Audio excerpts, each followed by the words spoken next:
Hey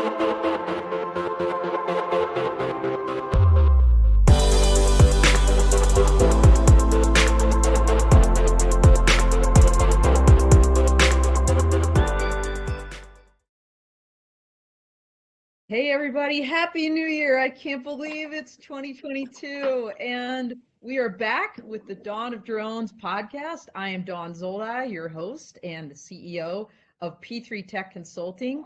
We're so happy to be working with DroneLife again this year on this podcast, and what a year it's going to be. We are kicking off this month of Tech Showcase with none other than CEO Cameron Chell from Draganfly. I mean, who better to talk about a technology showcase than Draganfly? Seriously. Everybody, by the way, I just want to remind you, this is live. So if you've got comments, if you've got questions, of course, if you've got positive encouragement, we want to see that. Drop it in the chat and we'll chat you guys up as well. So we're going to go ahead and get rolling. And by the way, just two quick things. Last year, we ended with such a bang, by the way. If you haven't seen our last episode with Kevin, the drone guy Morris from the FAA, and Miss Hui Tran from NASA's, the director of aeronautics at NASA's Ames Research Center, we're breaking records. And speaking of breaking records, we broke records with Cam last week on our Clubhouse. If you guys are not in Clubhouse on the Drone Law Connections, you need to be. And what Cam and I were just talking, what we're not going to do is repeat a lot of what we did there. So that's available for replay. Go into Clubhouse, Drone Law Connections, check it out. We're going to jump in and really continue the conversation, Cam. So first of all, welcome. So great to see you. Wow, it's so great to be here. Thank you so much for the opportunity to be here and to work with you. And I've been a big fan for a long time and follow your really important work in the space for everybody. So thanks for having us, frankly. Well, gosh, you talk about important work, and when I went back through the notes, because, you know, just behind the scenes peek here, everybody, behind the curtain, you know, I do a script and, you know, kind of try to figure out what we're going to talk about. Your team filled in so much information. I know we're still not going to be able to cover it, but what I want to do, Cam, since, by the way, I'm live in Las Vegas, and I know you're coming here soon for Edge 2022. For those that don't know what that is, it's kind of the government version of CES. It's the government technology portion. And Saturday is going to be called the Dawn of Drones. And I'm emceeing, and Cam is going to be demoing the Draganfly technology on Lady Gaga's stage at the park, at the MGM Park Dolby Theater. So, woo! I mean, what a way to kick off the year. So, Viva Las Vegas. But let's talk about what's happening. Today's Wednesday. Oh my gosh, tonight. So tonight is the DRL, the Drone Racing League World Championship. And Draganfly is a huge part of this. So Cam, why don't you tell us how you got involved with DRL and this World Championship? Yeah, so again, first and foremost, thanks so much for having us and for the great work that you've done and the service you've given the country over your career. DRL is an amazing organization. These folks are really committed to drones and drone life and the possibilities of drones and what they mean for society and humanity as a whole. And so they have that ethos, and that's a really big part of the ethos inside of Draganfly.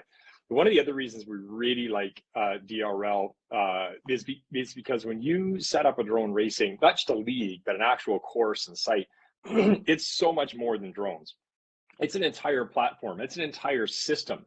Everything from communications to logistics to repair to people engaging with drones. Like it covers every aspect that a drone has to encounter in the real world, actually is encountered in that entire production.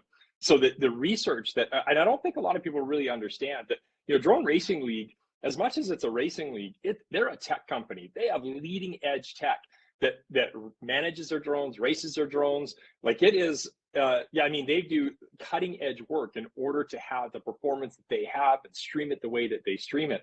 And so it's that type of tech focus that also really attracted us to them. So we've set up the DRL Draganfly lab to really take the commercial initiatives that we have and put them into this incredible test environment and to build them out technically with DRL so that when we take them out to market, we've already got incredible, not just use cases, but proven data that will help us commercialize these products. So I mean, that's really the biggest reason that we're involved with them is to build incredible product for our customers. Well, I'll tell you, you're doing things with artificial intelligence, and again, once again, I know people can't continue dialing in. People are blowing up the chat, by the way, here, Cam. If you didn't notice, we've got, I'm probably going to butcher this name, Zweni Magnasana is tuned in, and Anand Maharaj and Olivier Defawe. And Before You Go is out there again. Before You Go has been on here a couple times, so appreciate those fans, and thanks for dialing in, and Happy New Year back to you. You've been tinkering with artificial intelligence, and I say tinkering really before anybody was thinking about it. Like, so, right, I spent, you mentioned my military service, Yeah. 28 years, and really within the last, handful of years, you start hearing about AI and, the policy behind AI, and we need AI involved in our networked capabilities, et cetera. But my recollection of our conversation on Clubhouse, which again, everybody go back and watch, is that it was about 2008 when you were looking at AI, and that's when you started thinking, hey, let's marry this up potentially with drones. Without getting too deeply into that story, because I do want people to go back and listen to it, just tell us that initial thinking, how it's evolved, and specifically today, what your AI is that you're using with DRL that they will be using in the championship tonight. Yeah, so AI is a big category, and it means a lot of Huge. things. Where we have a particular expertise or capability is really in the machine vision portion of AI, which in itself is a massive category Yeah. on its own.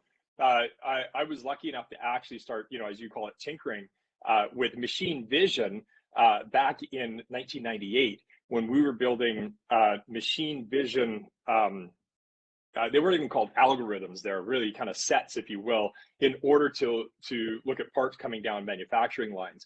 I've also had the great pleasure of working with a company called Slice, where we are actually, and Walmart implemented the system, and so did Neiman Marcus and a number of other retailers, where you simply take a picture of anything on their app, and it will find that or a similar product in their inventory, and you can purchase it in one click. So there's always been a fascination with machine vision and its capability. As we've been building out drones, since again the late 90s, that the early part of the 2000s was still really all about the hardware and the engineering.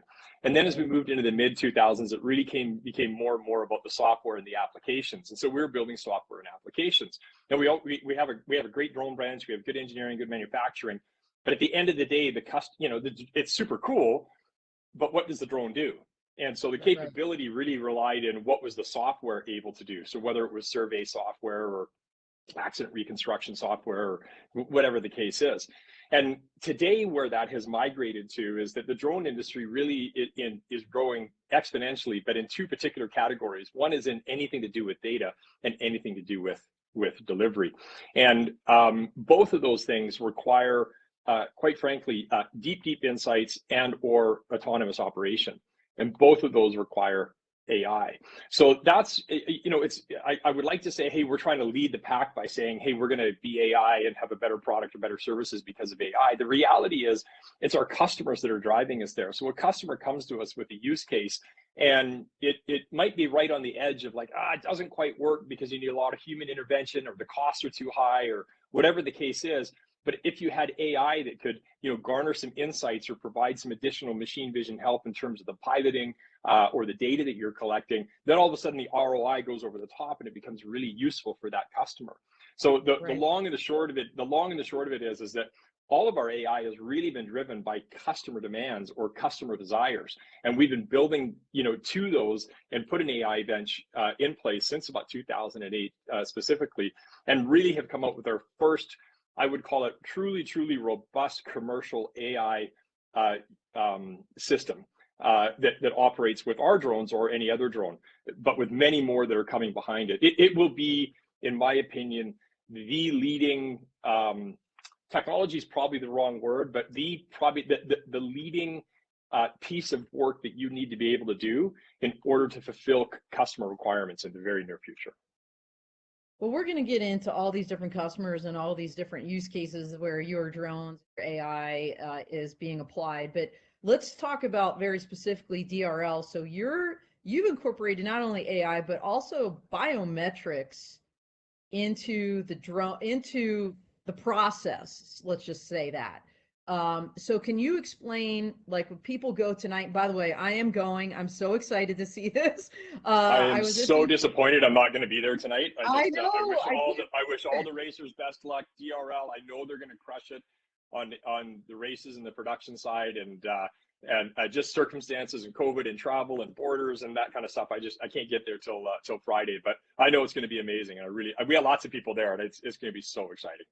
Well, it will be. And I was at dinner last night with a group of folks from the Government Business Executive Forum, and they're staying at the MGM Park, some of them. And they were out the window. They took some pictures because there was some practice runs, I guess, yesterday or the night before. And they were so excited. They're like, oh my gosh, we have to go to this now.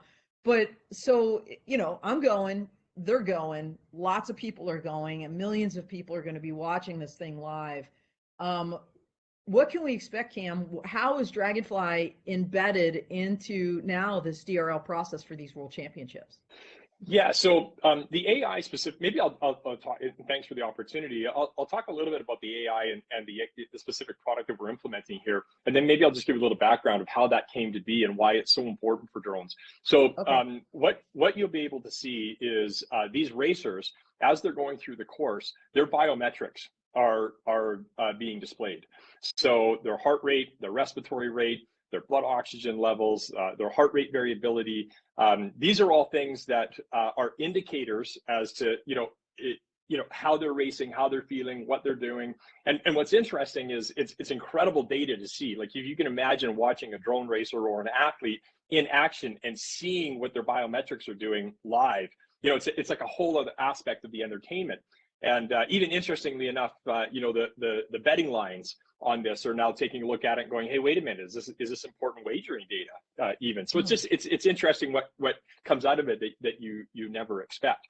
And so, but all of this information is being gathered simply from a camera.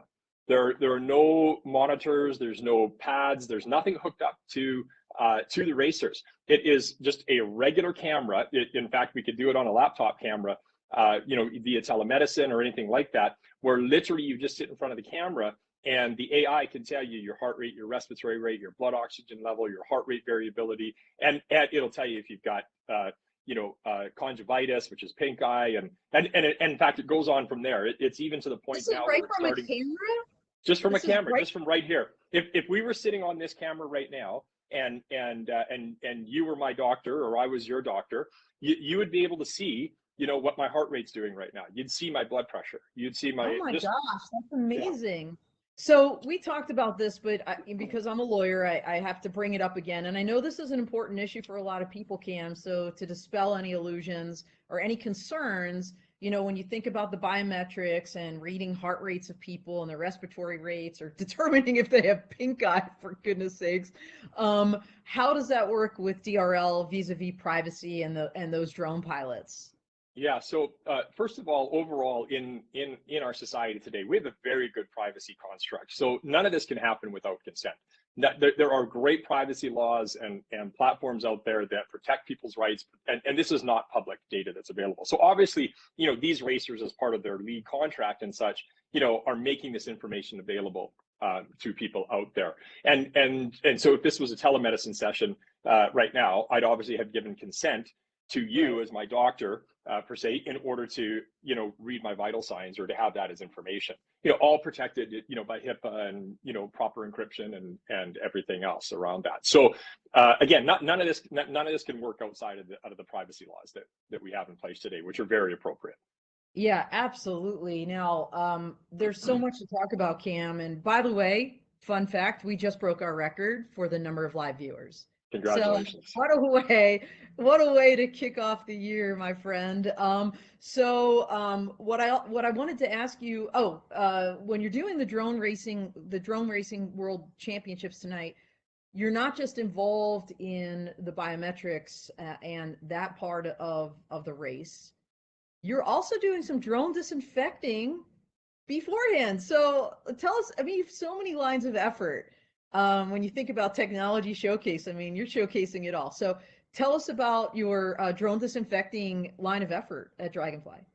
Yeah, so a big part of Draganfly's history is all about public safety. And so one of the things that came about as the pandemic unfolded was the ability to get mass disinfection happen and getting people either back into schools or back into stadiums or back into manufacturing plants or things like that. And so, certainly you can go around with a spray bottle and, disinfect and things like that. Well, there's two challenges with that. First of all, you can't get great data on uniform disinfecting, where it landed, how long it lasted, how effective was it. But because of the cameras and the sensors that we have on drones, we can not only apply evenly, but we can actually show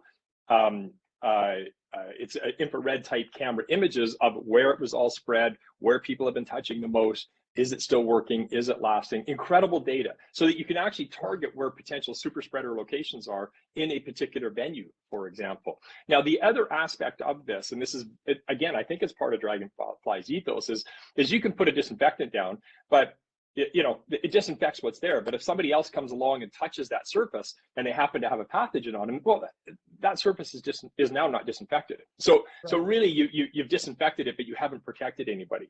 So we worked very hard with an organization to create a product which we call VeriGuard. And VeriGuard is a totally organic algae-based product that not only disinfects everything, but also kills all pathogens for up to 24 hours. Actually, I think it goes well beyond that, but kills pathogens for up to 24 hours on there. So if you do a stadium or a school classroom or the DRL racing zone, you're walking into something that's just not disinfected, but it's clean for the next 24 hours, even if you bring a pathogen into that surface. And that's it. So again, that was driven by customers. So we had customer demand saying, hey, we need to get this place disinfected because we got a bunch of people coming in. We don't want to have liability. And as we talked through that use case, we're like, are we going to disinfect it at halftime too? Are we going to disinfect it like at the quarter time? Or are we going to have everybody get out of the seats? And like, how are we going to keep this facility safe? And it was because of that type of like customer inquiry and push that we developed this product. And I think that's the difference between what we do when we focus on customers. So when you go to DRL tonight, you're going to be walking into an environment that's just not disinfected, but you're safe in that environment for up to 24 hours. Well, that makes me feel secure because, I think what we're seeing, at least as of yesterday, people are afraid to come to Vegas. We had some weather and everything, but with Omicron right now, some people have opted out. A lot of big companies have pulled out of CES, which is unfortunate, but it's great to know that when I go out to DRL that it's going to be safe. And I know that you've also partnered with my good friend Tony Drummond at Global Amazing Group on that, and I know the both of you are also going to be disinfecting the Dolby Theater before I get in there on Saturday and up on that stage. So really excited that you all have kind of figured out that partnership, and I think that's spectacular. Cam, you mentioned data a number of times here, and data really is king when you think about drones, because you and I've talked about this. Drones are basically a tool. It's that information and the analytics and what you do with it and how you use it. So jumping back to the biometrics that you're going to be using tonight in the World Drone Racing Championship, what kind of data are you hoping to obtain, and for what purpose exactly? Like, what's the goal here? Yeah, so I like to, in very general terms, I like to break data up, just for my pea brain, I like to break data up into real-time data and then analytical data that you can take a look at afterward and improve upon or make decisions on. But then there's also real-time data. So if we take a look at that construct, even for tonight, it would look something like this. Basically, there's real-time data that's going to serve a couple of purposes. First of all, it's entertainment purposes. It's going to be really interesting to see how the champion's heart rate is reacting compared to the person that came in last, or or heart rate's going up around a particular gate, or they at the finish line, or the beginning, or the after, or all that type of that's just good entertainment value and really interesting. And especially since, like, in my house, I've got some men children, we always debate, are they sports? Are they athletes?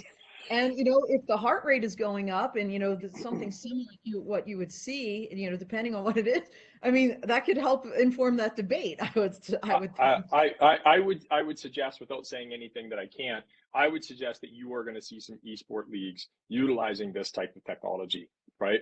For a number of reasons. One, it's entertaining, and two, it validates that esport is sport. You are going through emotional highs, physical highs, physiological challenges. You're experiencing all the things when you're in an esport environment. You're experiencing all those physical things. So listen, if somebody can argue that that a golfer is an athlete, right, or if somebody on a horse is an athlete when the horse is doing most of the work, which I think they are, they are athletes, then I think you can make a pretty solid argument around esport. That's a whole other conversation. Yeah, a whole nother line. Yeah. But so there's that entertainment value. Now there's also practical real-time value. Like if, for example, is it a safety issue? Are we seeing heart rates that are too high? Are we seeing something that's indicative that should be a warning sign for that athlete? The other real-time data is things like, sports wagering data. Is this important data to have for sports wagering? And more use cases and applications will come out in that real-time sense of things. In terms of analytical data, will that racer post-race go and look at it and say, hey, wait a minute, these are the areas where if I compare, to all the other racers in there where they were performing better and I was performing worse, what was my physiological state? And what can I do to change it to improve better around that gate or improve my overall performance? DRL might look at it in terms of course setup. Do we want to have 7 or 8 gates where we drive heart rates up the super high, or only 3 gates? Is that going to make the race better? Is that going to make the athletes perform at different levels or in different ways? Does it change the type of recruiting we do in terms of the type of people that come in to become racers in the league? It just goes on. Once you have the data, you start to realize all the particular uses of it. So if you can afford me a minute, I'd like to kind of relate this back to the real world, if you will. Yeah, I mean, that's huge. What are the commercial applications? What are the public safety applications? What are the societal applications beyond drone racing? So in terms of this specific type of this very specific technology and machine vision, is imagine, if you will, a drone being the first responder into a location where you may have a 911 call. The drone is the first responder there, and it gets there before the physical officers or paramedics or whatever do. They can be looking at the state of the crowd. Who's got higher heart rates? Is the victim in shock? If it's a domestic violence situation? Who's in a how serious is the situation? That's one potential use case. If we look at things like disaster relief. Again, same thing. The drones are getting there before the trucks are rolling in. The drones are obviously providing situational awareness, what roads are open, what towers are down, whatever the case is. They're providing communication. And they're also being able to provide triage information back to those trucks that are rolling. Hey, here's a group of survivors. We've got 2 of them in shock over here. We've got 3 that are, potentially, life-threatening. We need to get over here first as opposed to there. It gives them that advanced information. When you think about the need for triage, and also just from that officer safety standpoint, from all the different scenarios you just gave, because if something collapsed and they're looking for people, that's a dangerous situation for officers, for people to be in. I could also see this being a spectacular battlefield application. Yeah, so a couple of things. Just before we touch base on that, I do want to touch base on relief agencies, because I think relief agencies who have shown great interest in this, there's a big application.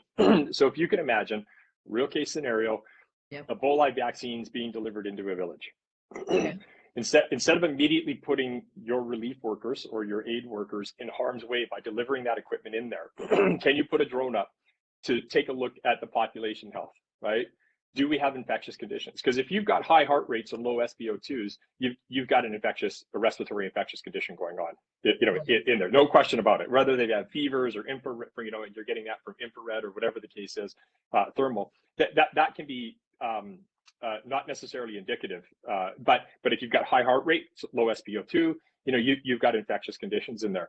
So you may decide to fly those vaccines in by drone. Right, or the relief workers that you're going to put in there to do that, you may have a different decision about how you're, the PPE that you're using, or who's actually going in, or how many people you're going to be putting in. the people in the village, that are coming out to receive those vaccines as they're coming out, you can actually take their health condition, as they're coming out to see if any of them have potential infectious conditions. And these are real world applications that can give you real-time data that can help you do better decisions, on the spot.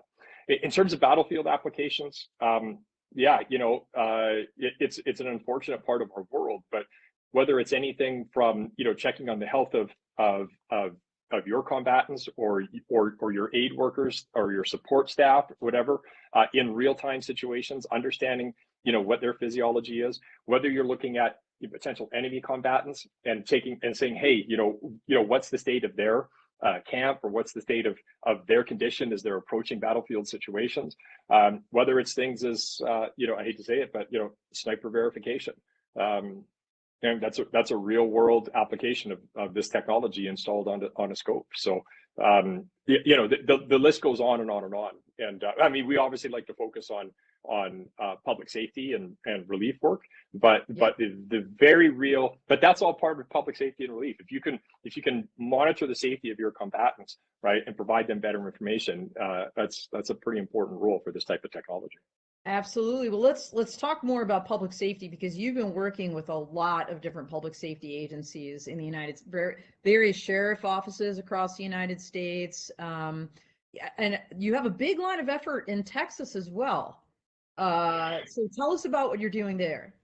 Yeah, so we're working specifically with a company called Cold Chain Delivery Systems, which is a sub of Cold Chain Technologies, which is one of the largest vaccine and medical suppliers to the U.S. government. In fact, they provide all the COVID vaccines into the state of Texas, the city of Chicago, and various other places as well. So they're working with Texas EMS to actually stand up an emergency response system utilizing drones, with three primary use cases. One being response to 911 calls, which there's been some great data out there in the world showing that the drone can get there first, right, and determine, as vehicles are running to that location, how serious is it, or is it a false alarm? Because the vast majority of 911 is actually false. So you're saving resources by getting them turned around quicker.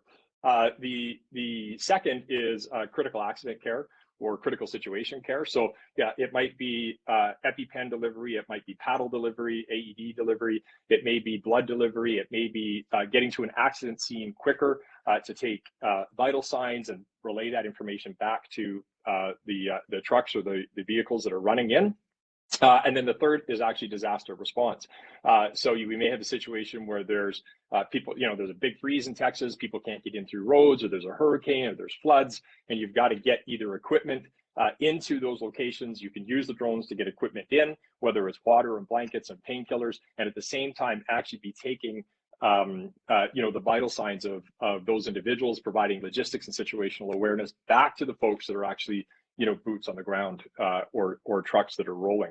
And so, our view is that, over the next 3 to 5 years, this will be significant budget in terms of emergency response organizations, and governments are looking to fund this because it reduces man hours, it increases response, or it reduces response time, and so we think drones are going to be a key part of what happens with emergency medical systems. We've flown over 300 daytime flight tests with EMS. We've flown 100 nighttime tests in Texas with EMS, and the results and the data we're getting is just absolutely spectacular. So I think over the course of the next year to 18 months, we'll have a strong case for this to start to flow actually into the budgets of state organizations to start funding drone use. Of course, it's all dependent on regulations. So we're working hand in hand with the FAA, providing them all of the test results that we have so that collectively we can come up with something that's safe and productive. Well, that's awesome. And I don't know if you're working with Ernest Huffman and the North Central Texas Council of Governments down there, but if you're not, I'm happy to introduce you. He was on the podcast back in November for Innovation Month. Yeah, Ernest and what they're doing with the COG is amazing. So, and you also, as part of this delivery system that you've created, Cam, don't you have an innovative temperature managed payload box that helps transport these things that you're delivering? Yeah, Don, it's another great example. So it's one thing to have the drone, right? And there's a lot of organizations that can build great airframes and provide great pilots and do training and such. But really what the customer needs is they need a temperature control box that doesn't use up battery life. So we've got a patented temperature control box that actually the payload sits on top of the drone as opposed to underneath the drone. And again, we learned that from experience. When wow, you've got, I've never seen that. yeah, it's, you know, and it just makes, as soon as you say it, it's like, well, of course. But we would never have thought of it unless we were out doing the tests in the field with the customers, going like, you know, the drone is heavy. Can we pick it up? Do we damage it if we tip it? What if we can't get underneath the blades? You know, what if it's on an angle? But, you know, so this thing comes into location and opens up and you've got access to everything. Now, the actual temperature control boxes is incredible materials and using very highly specialized organic oils that hold temperature better than ice or water, and can heat up and cool down, so that you send these things out, whether you're keeping blood at a particular temperature or vaccines at a particular temperature, and you're not using up battery life. Again, that type of, like, those are the innovations I think that help make what we do different, as opposed to just providing a great drone. We hopefully are trying and working hard to provide great solutions. And speaking of working hard, I mean, you're working with so many different, let's just call them stakeholders. So we talked about the Drone Racing League and kind of that recreational crowd. And I know there's more with robotics that you're involved in. We're not going to get through like all the things you're doing. And then, of course, public safety and EMS and all that. You're working with universities as well. So let's talk about that, because, you know, creating that workforce of tomorrow, well, really of today, and the ones that, of course, that will take us into tomorrow is so hugely important. And you've been working with Alabama State University, I believe, and Talladega College. So can you tell us a little bit about your line of efforts there and what you've been doing? Yeah, so first and foremost on this, Alabama State University, an incredible university, headed up by Dr. Ross, who truly is a visionary. He had, if I'm not mistaken, the lowest, if not the lowest COVID infection rate, and still, you know, right from the beginning of the pandemic, right through to today. He was so incredibly proactive in terms of testing on his campuses and installing this type of technology, so people can walk up to kiosks and do a self check to see if they've got an infectious condition, and just the way they actually were able to bring students back to school before anybody else, and really built a culture of safety around the pandemic. You know, and so out of that, you know, we grew a very strong relationship. And they started taking a look at the role of drones, you know, going forward, and also then took a look at the fact that literally in the next couple of few years, you know, there's estimates, probably the medium estimate is 100,000 drone pilots are going to be required, right? And you know, when you think about a drone pilot, people, oh, I'm going to get up there, I'm going to fly this drone. Well, you know, flying a drone to do a pipeline inspection, right, is very different than flying a drone if you're in an emergency response situation. I mean, you know this from being in the Air Force, right? Like it's highly, first of all, you need to be highly trained, you need to be highly skilled, and then you need to be highly specialized to be effective. Well, and then so add, like you said, the pipeline, you know, add beyond visual line of sight. Now you're talking a whole different skill set than just having that visual line, right? Listen, there are no, you know, you think about an airline pilot or a recreational pilot, there's no dumb pilots out there. You have to be technically competent and you have to be on your game to fly. And all of those same three-dimensional, you know, physics apply to what you're doing with the drone. So it's one thing to, you know, to have a you know, a $600 little drone flying around and you think, you know, you're taking cute pictures of the family or the soccer game or something, but that's very different than being in high winds or, you know, critical infrastructure situations or life's on the line or whatever the case may be. So these are really important, highly skilled jobs that aren't going to be filled unless we are proactively doing it. So Dr. Ross, with his various departments there, you know, took a proactive approach, and we've now implemented a training system at a university level to train pilots to come out with not just, you know, a Part 107 license, but with a certification and eventually a degree that will give them, you know, not just the skills and the knowledge in specific areas, but also the physics and the ability to think forward and the engineering around what needs to be done in order to be an incredible drone solution. And they've had very robust sign up for it. And so we're you know, and further that, we're also working with DRL and Steve Wozniak's STEM education program in elementary and mid and high schools to educate and train students on drone operations and drone physics and drone engineering. And so, hopefully we're taking a little bit of a playbook out of what Mr. Wozniak and Steve Jobs did with Apple in terms of implementing it into the school system and getting kids familiar with not just the skill, but also the brand. Well, it's really brilliant because you got to get them early, and it's not just the kids, it's the parents too. We were talking to Kyle Sanders from US Drone Soccer recently, and I was there this summer when they did the Rocky Mountain State Games, and it wasn't just the kids. You had to see the parent, like, because mom and dad came, grandparents came, and it would really, when we talk about public perception of drones, and we talk about it all the time, right? That is so huge to move this technology forward. The fact that now mom and dad and all these generations were watching like little Johnny or little Judy playing drone soccer and thinking drones were awesome, that's huge. Just little steps like that, getting them into the classrooms, Cam, like what you're doing, so important, absolutely important. And I know you're working with ROTC and others as well. Man, the list goes on and on. Mining, energy, I mean, robotics. We only have a couple minutes left, so here's what I'm going to do, Cam, because there is so much we could cover. I want to let you tell us what you want us to know about what Draganfly, what's next for Draganfly, and what we should, expect to see in 2022. I think the most important, well, thanks for the opportunity. I think what's most important for Draganfly, for our employees, our shareholders, and in particular our customers, is to really build a trusted organization. So everything that we're doing today is really focused on what can we do for the customer. So, I get the question a lot, like, how do you guys have so much on the go? Well, the reason is because we have so many customers, and those customers have requirements. And so we're building to those customers' requirements. That's how we came up with, Vital Intelligence, the AI-based technology that can read vital signs. That's how we came up with, boxes that can deliver medical equipment or medical supplies in a way without using battery life. And every initiative that we have, I can say with confidence, is because of what our customers are asking us to do. We're somewhat system agnostic. We don't have a requirement to have to be, everything that we build, whether it's our sensors, our AI, our software, our solutions, they're designed to work obviously on Draganfly drones and systems that we build, but they can work on other systems as well. If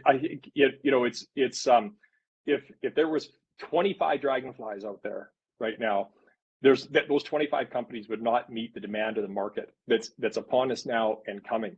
So I think it's incumbent upon all of us in the industry, and I think somewhat maybe Draganfly because of how old and long we've been around, to help lead that in terms of like building a whole ecosystem. I don't believe that our infrastructure can be maintained, whether it's from a workforce, whether it's from just the amount of infrastructure that we've got out there that's got to get repaired. How do we keep our costs down? How do we do preventative maintenance? How do we make companies like forestry companies more efficient environmentally, to do disease detection ahead of time, to count their inventory yields, to watch the water count? Drones there's nothing collects data better than a drone. And so when we apply all of these processes and solutions into these industries, what we're doing isn't for the drone industry, it's really for all of society. And it sounds like a big statement, but when you think about in 2013 that a drone saved the human life, right? How many more lives are going to be saved because of this technology? And it's about that total solution. And so Draganfly, beyond more than anything, is committed to bringing those total solutions together. So we're going to continue to develop tech. We're going to continue to work hard with customers. We may do the right acquisitions with great companies that can help build this ecosystem out for everybody. But we're lucky to be here, and we don't want to take it for granted. And we value our customers and the education they're giving us. Well, I'll tell you, you just mentioned something, and most people out there, unless they were on Clubhouse, have no idea what you're talking about. So Cam just mentioned in 2013, the search and rescue operation. It was up in Canada. It was the very first one. It was with the Draganfly drone, involving the Canadian Mounted Police, right? And a horrific snowstorm where there was an individual missing. I was telling this story last night over dinner, Cam, with my Women in Drones colleagues, because it was just such an amazing story, and how you put thermal sensors on that camera and found that man in 20 minutes. where he may very well have not made it No, through the night. Helicopters couldn't work in the situation. The conditions were too bad. And that drone is in the Smithsonian, right? it is. That drone's on permanent display in the Smithsonian, credited being the first drone that saved the human life. Well documented. There's no question that individual would have passed away. They were unconscious. They had a head injury. They were going into hypothermia, and of course, it was the amazing work of the search and rescue team and the foresight on their part to be able to implement this that made it happen. But it's a great example and just the beginning of what will now continue to happen in the role of drones for all of us in society. Yeah, absolutely. Hey, we've got a question here from the audience, Cam, so I'd love to give this one to you. And I believe it's from Hassan Abu Bakr Muhammad. He says, do you have precision agricultural drones for multispectral and thermal imagery? Yeah, we do, as a matter of fact. And in fact, our original manufacturing plant was, we're a US-based company, but our original manufacturing plant was in a place called Saskatoon, Saskatchewan, which is an agricultural center and does a lot of work with the University of Saskatchewan there, which is known for its agricultural department. And so we, in fact, the first hyperspectral camera that flew on a drone, I hate to sound like I'm boasting here, but was on a Draganfly drone. And in fact, they're now owned by one of our competitors, but we're still one of the largest implementers of that hyperspectral work. And so, whether it's precision agriculture, we've done everything as crazy as count flies on the back of cows' backs and hind ends, because it's indicative of methane gas out there. It's indicative of there's just amazing data that comes out of it. We use hyperspectral cameras also with our forestry clients. So we'll fly LiDAR missions, to give inventory counts. We'll use hyperspectral cameras to do vegetation and water analysis and disease detection. And really, the sensors, there's really three components. There's the airframe, there's the sensor, right? And then there's the data. And being able to combine all three of those things is just going to start bringing results to all kinds of industries that we never thought possible. Well, the list goes on, and we just have a couple minutes left. So what I want to do, because people are asking questions, we've got a super active audience today. By the way, we've got the NT4 show saying great live show, thank you, and all kinds of folks out there saying hello. Alay Guerrero from DPRO. So how can people get in touch with you, Cam? How can they learn more about Draganfly after the show is over?